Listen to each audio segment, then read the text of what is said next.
Hello, writers. Lee Jessup here, career coach for emerging and professional screenwriters, as well as screenwriting professor over at the David Lynch Grad Program for Cinematic Studies. Today, I wanted to talk a little bit about crafting meaningful dialogue and mistakes to avoid when you're writing dialogue. So we often reveal character through dialogue, which makes it incredibly important. Because of that, it's really important to listen, to pay attention, to find the voice of each particular character so that they can really build on what you've established for them in their description, in their actions, and their choices. Now, a lot of writers tend to overlook subtext. Subtext is incredibly important when writing dialogue, really considering what is your character saying and what are they not saying, which is equally as important. If you're not quite sure what that might look like, I always advise my writers to look as far as the David Mamet play, right? To really kind of take those David Mamet plays and outline what characters are not saying in their dialogue. The Affair was a great example, if you remember that great TV show on Showtime, at least its first few seasons. You have my dog behind me to give you some entertainment as well.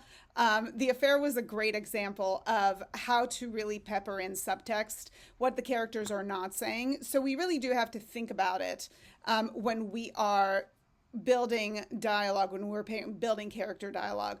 Now, another important thing that I'm sure I'll get into in other videos as well is to remember that in reality, in real life, when not recording videos about screenwriting, people don't monologue, right? Dialogue is a back and forth. It's a conversation.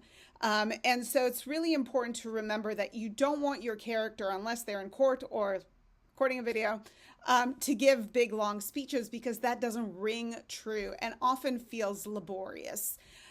We also don't want to build a ton of very obvious exposition into our dialogue. Well, obviously the dialogue is going to give us new information. We don't want to really kind of backfill a lot of information very obviously, just for the sake of the reader. So the dialogue has to feel authentic to the character, like a character would really be saying this, as opposed to the character is telling us this in order to educate us on what the writer wants us to know. So those are just three things to keep in mind when you are crafting dialogue: subtext, monologuing, and avoiding exposition. I hope you found this video useful. There will be more, of course, and keep writing, keep moving forward.